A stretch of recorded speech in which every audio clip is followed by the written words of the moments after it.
So how has it been so far? Goodness. So, I feel like every new person that comes, it's like there's a cycle. There's the initial excitement. You're happy to be out of Naija, right? You're finally in your dream country where everything is supposed to work perfectly. And then there's now like the realization stage where you realize that, oh, you're not on holiday. This is not a vacation. You are here like for life. Then after that, then there's now the phase where you're actually trying to settle in, like actually build a life.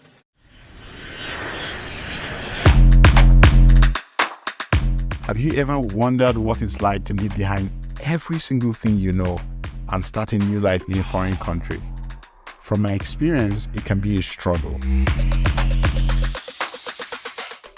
On the Newcomers podcast, I'll be sharing my story as well as the stories of other immigrants. We'll be talking about the joys and struggles of starting afresh.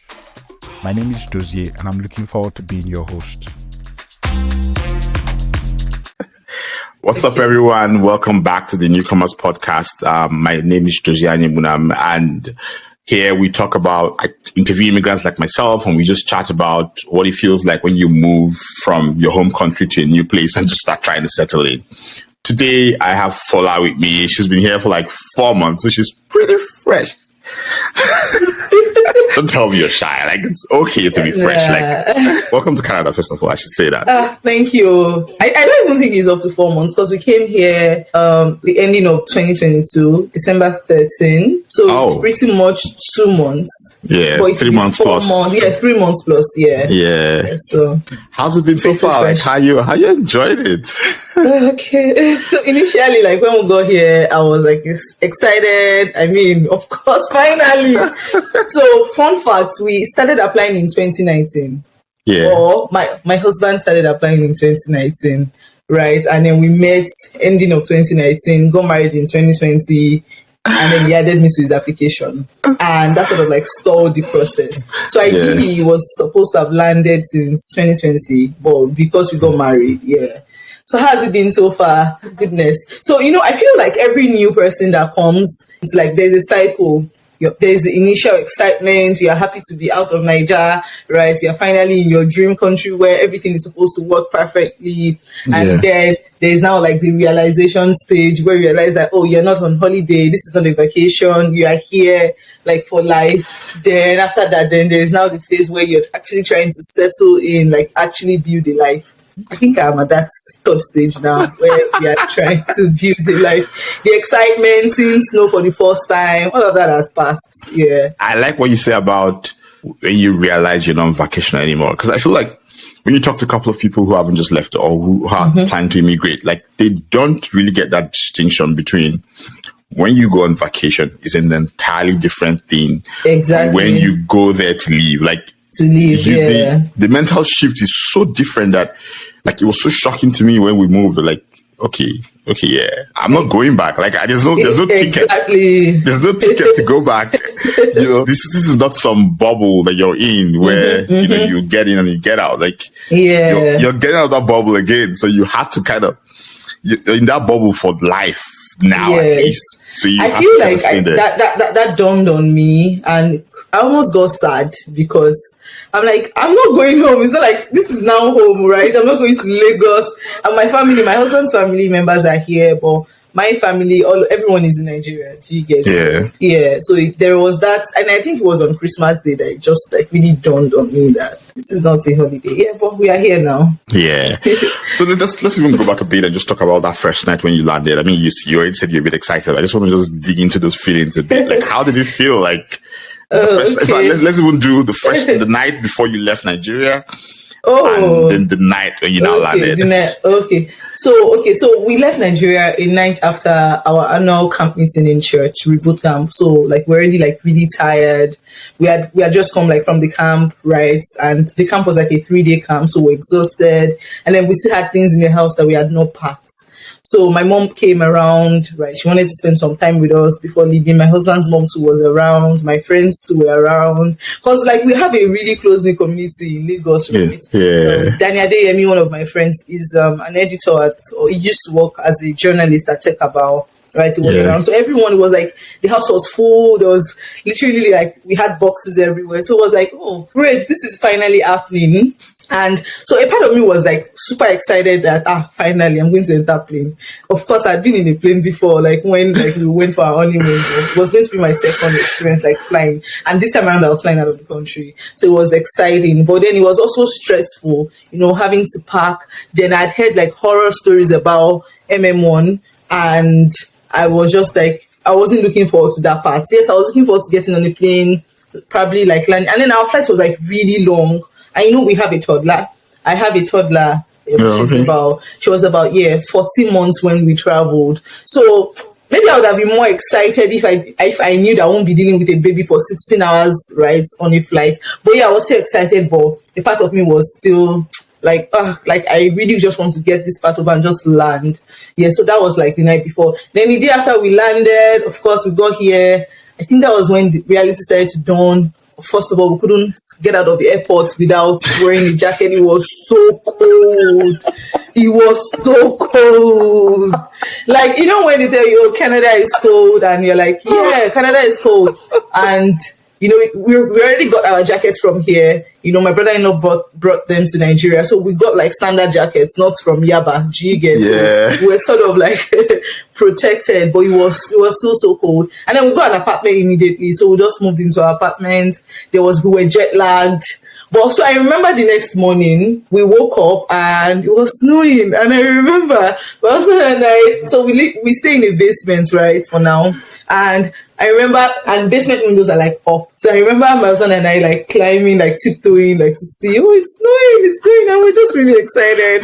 So that night, like, we're like, finally we are here, thank God, like the promises came true. So yeah, it was just like really exciting. Let me tell you a Yaba story, so gosh, like, so before, I mean, you had someone bring the jackets for you. So me, my wife's mom went to Yaba together. We said, okay, we're going to buy jackets. So we bought jackets in Yaba. And then you wear the jackets and you come back. We got to Canada. Yeah. I stepped out in the cold with those jackets and I instantly knew that I had made a really, really terrible mistake because it was just it just like, couldn't do it. It didn't feel like it was like as if I was wearing just a normal t-shirt. I mean, now my body's probably adjusted to the cold better than it was the first time. But just wearing this jacket, like I feel like they should tell anyone who's about to leave Nigeria, look, don't buy the jacket in Yaba, please. It just doesn't work. Like, that was the same thing they told us as well. So that's why we just told him, okay, when you're coming, just help us buy, the jackets. But I also think, I don't know, Sha, but I feel like some people, did you come during winter as well? Yeah, I landed in February. Like, I landed plop in the middle of crazy winter. Like, you landed in December, so you landed when winter was starting. When you land in February, when you land in those minus 24, minus 27 degrees. Yeah, like, I saw that. Yeah, no, we landed in Ottawa first, then we stayed in Ottawa for a year, then we moved to Calgary last year, February. I think Ottawa gets even much more colder than Brampton here. Yeah, it does. Ottawa is pretty cold. Yeah, it can be pretty cold. Okay, so now let's talk about, like, now you've been here for the past how many months? Like 3 months plus? 3 months. Just talk about, like, what are the biggest cultural differences you've noticed so far? Like, okay, so I think for one, it would be the taxes. Yeah, so I was expecting to pay taxes. Like, okay, when my income comes in and I get paid, I was expecting that. What I was not expecting was to buy a bottle of water and I'm paying taxes. Like, literally everything you buy in this place. So, for example, maybe I'm shopping on Amazon and I see maybe, for example, when I was going to buy my camera, because I vlog for my YouTube channel, I was going to buy my lens, a new lens for my camera, and it was showing 300 and something. And by the time I clicked checkout, there was like an additional $20. From where? Why?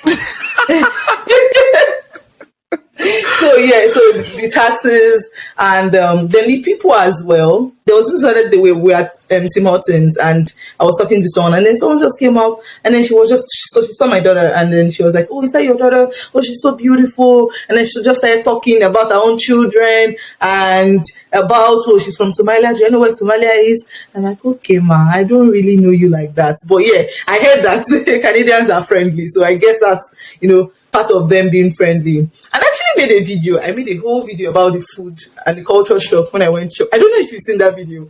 It was No, I Yoruba, haven't. so I'll send you the link, and how they sell their tomato one by one, and you have to be buying one tomato. What was that? In Nigeria, they sell tomato together. In baskets. So far. Yeah. So Yeah, that's people can be here. very friendly here, to be honest. Yeah.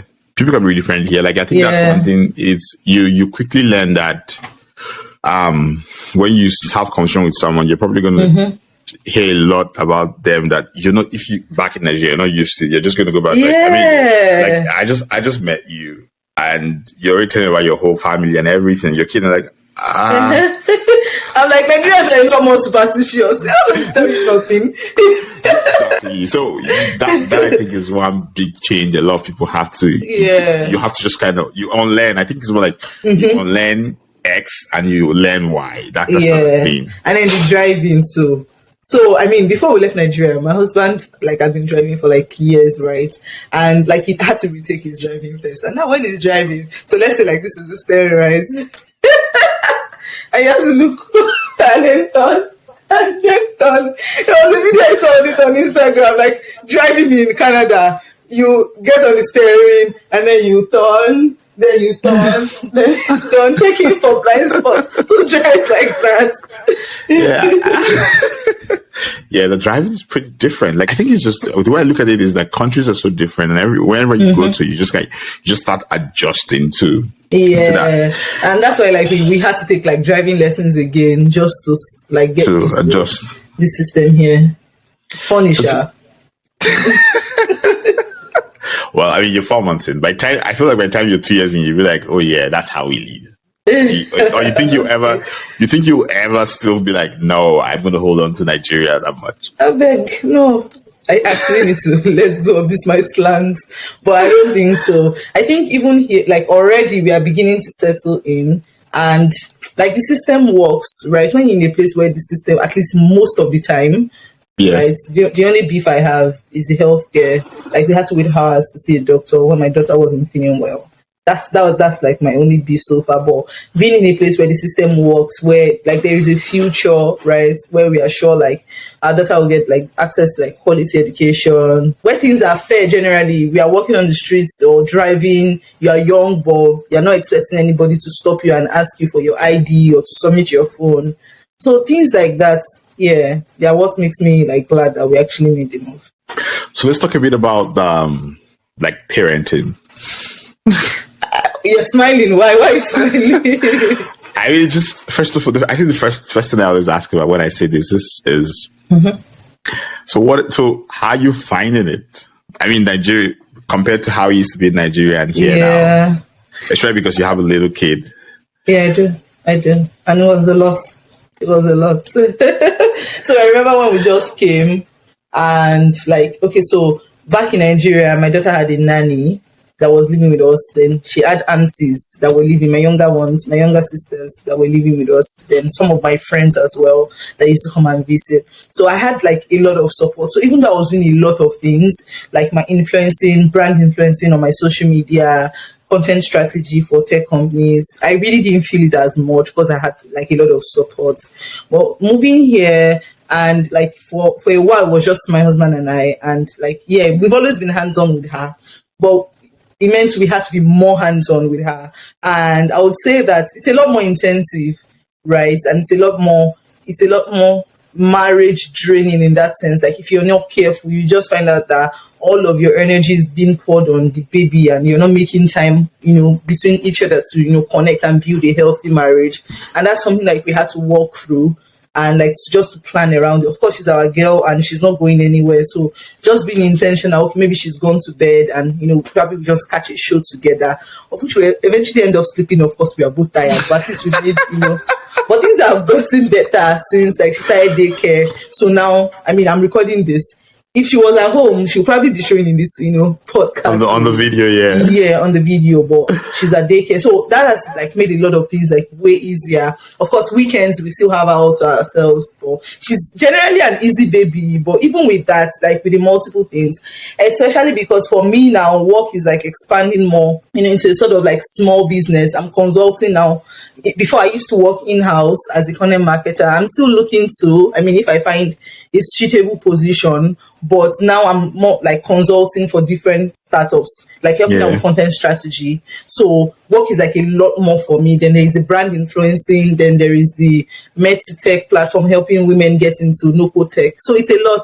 And now combining that, with raising a daughter, right, and then a marriage, it's been a lot. But thank God for the daycare system, right, and the fact that, we found one very close to our place and our daughter loves it. So it has been very helpful.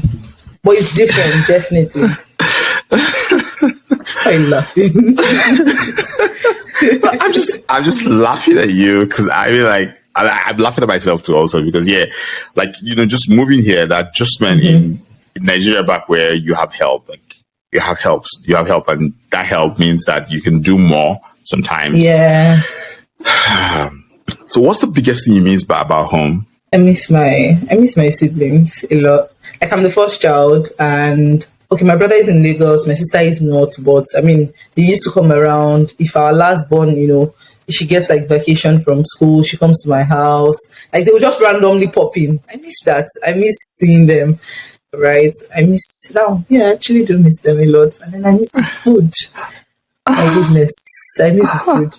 Although one of the first things I did when we got here was I looked for Nigerian restaurants. So I looked for like correct Nigerian people that deliver, and I ordered from them. In fact, when we got here, one of our friends, she brought us a platter of jollof rice. And it was so good. That was the first, for 1 week, that was what we're just eating before we got our groceries. Yes, so I miss the food, I miss my family members and my friends. I'm like a big community person. Like if you can hear from like all that I've been saying, my house is always filled with people. But now it's just my husband and I. I think it's a good thing for now. I'm sure like I will still find people even here to come to my house. I'm very sure. But you have your husband has family in around or close by. They're not here. They're not in Ontario. Oh. Yeah. So, wow. But they come around once in a while. So just curious, like why did you all choose Ontario? Just trying to understand that. Yeah. For one, my husband is an architect and a project manager, right? And it just felt like there'll be more like opportunities. And since I work remotely, I can literally do my work from anywhere, right? Yeah. There is that. And then he's also a pastor and Celebration Church. And the branch is here in New York, in Toronto. That was like a very important fact because, being around church community. And that's I feel like that really made our landing like super easy because before we got here, church members had come to help us set up our apartments. They brought food, They provided support. They came to pick us days when we needed to go out and before we got our car. So that was really helpful, that community. And I feel like he provided a sort of shock, when we just landed because we didn't have like direct family members, just church family. That was very helpful. And they did it at no cost. So things that we should have probably felt the impact a lot more, we didn't because they were there for us. Yes, so shout out to them. Yeah, that community thing, I feel like it's a really strong thing. This is also part of why we moved to Calgary because like we have a bigger community in Calgary. People we know, people I've known for like 19, 20 years. People That's I've known very important. Yeah. So it kind of helps you to just settle in and just adjust. I agree. And I think it's part of the reason why I'm not even exactly looking to move out of Ontario for now. Because a lot of people we know, people my husband went to Covenant with, he's known for years here, and that has been helpful. Cool. And so the other question I was going to ask you was basically, you've kind of talked about it a bit, but what has been your biggest challenge so far trying to settle down? I would say it's so I'm actually debating whether or not to be vulnerable, but vulnerability and authenticity are like the core values of my brand, so I'm just going to talk. So when I got here, I used to work, with Laserpay as a blockchain content marketer. Then I got a job here in Canada 4 months before we came with a blockchain analytics company as well. But when I got here, I got laid off because the whole tech issue and all that. And I felt like if I was still in Nigeria, I would have multiple offers. Do you get it? Because I'm quite good at what I do, if I do say so myself, right?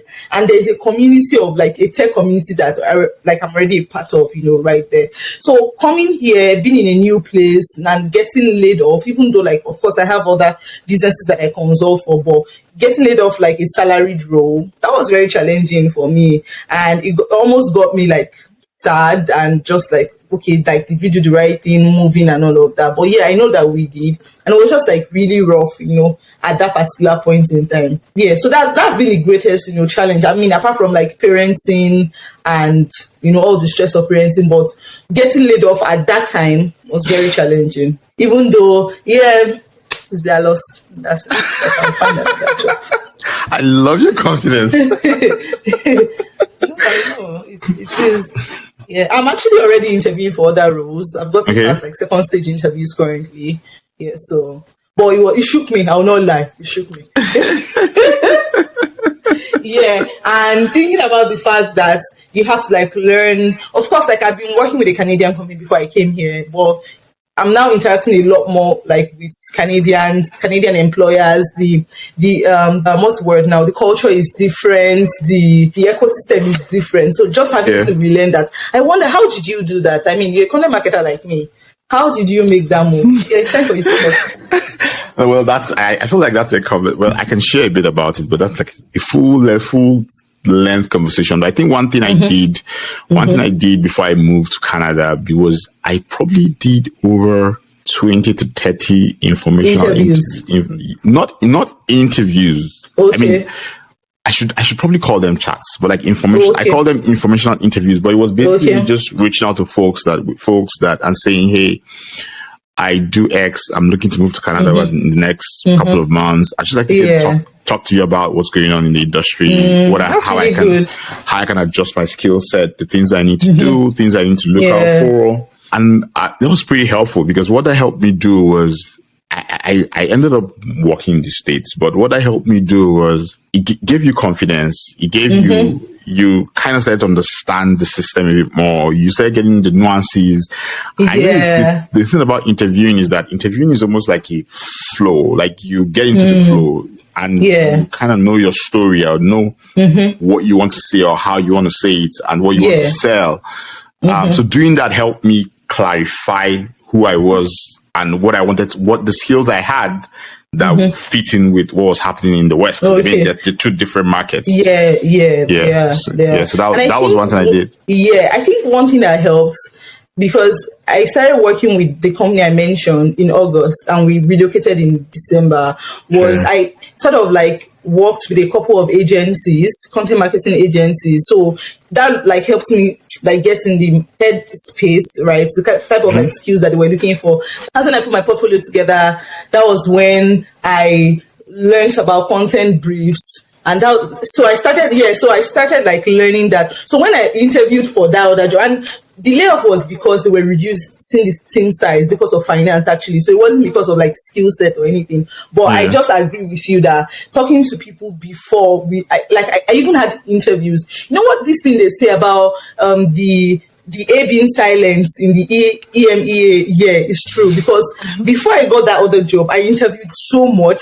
And the interviews would go well, and they would just ghost. Once they hear that I'm in Nigeria, once they heard that I was in Nigeria, they would just ghost, and that would be all.